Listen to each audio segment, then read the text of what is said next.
middle sister suit that I'd worn my whole life. "What would your theme even be?" I asked. Alyssa shrugged, tossing her head to flick her too long bangs out of her eyes. "I don't know. Mardi Gras?" Veronica stared at her incredulously. "Mardi Gras?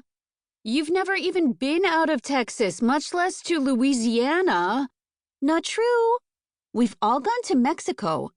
Does that even count as travel if all we do when we go there is see the doctor and go school shopping?" I asked.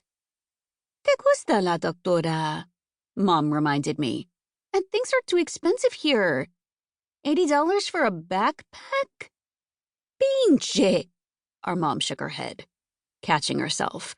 And I tried not to laugh as she continued. "And there was that time we went for a few days when your grandma was sick. That was kind of like a vacation." Alyssa squinted. "I don't know if I'd call a rosary and a burial a vacation." "Well, we all took a big family photo after, so—" "The point is," Veronica said exasperatedly, "that you don't need to have a theme." "Yeah, and what do you know about Mardi Gras?" I asked. Alyssa glared at me. "I know we can wear masks, which would definitely be a great look for you." I swatted at her, and she whined. "Ma, Maggie hit me." "You're both being rude right now. Apologize to your sister now, both of you." Our mom couldn't turn away from the road to glare at us, so Veronica did it for her. It was almost worse, since she had Mom's eyes and her dad's thick eyebrows. The most intimidating combo imaginable. I sighed and turned to Alyssa, who was slumped in her seat sulking. "Baby. Sorry I hit you. Sorry I called you ugly." "It's fine." I shrugged. "We're all ugly deep down inside." "Facts," Veronica said, looking down at her phone. She was texting her boyfriend, CJ, judging by all the hearts in the message thread. So I leaned forward, craning my neck, not so much to peek at the messages, but just to invade her personal space.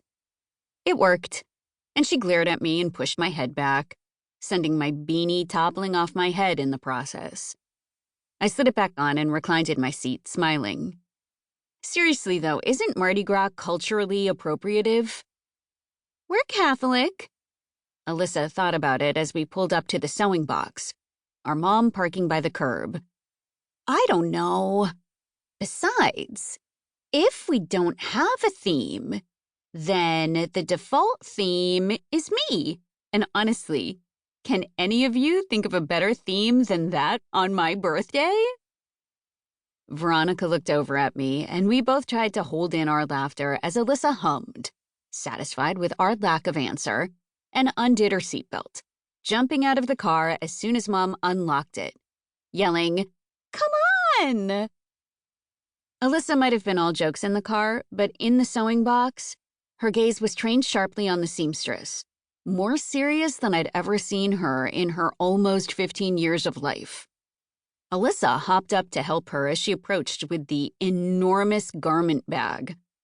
I probably should have helped, but I was very comfortable curled up on one of the chairs at the rickety, magazine-covered table in the showroom, phone in my lap. Hey, it wasn't my quince. I did my time, thank you very much.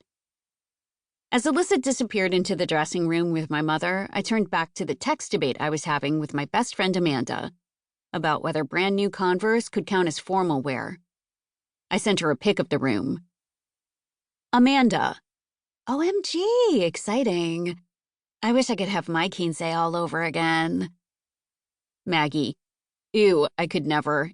It was so much work. Amanda. You looked so hot, though. A grin crept onto my face.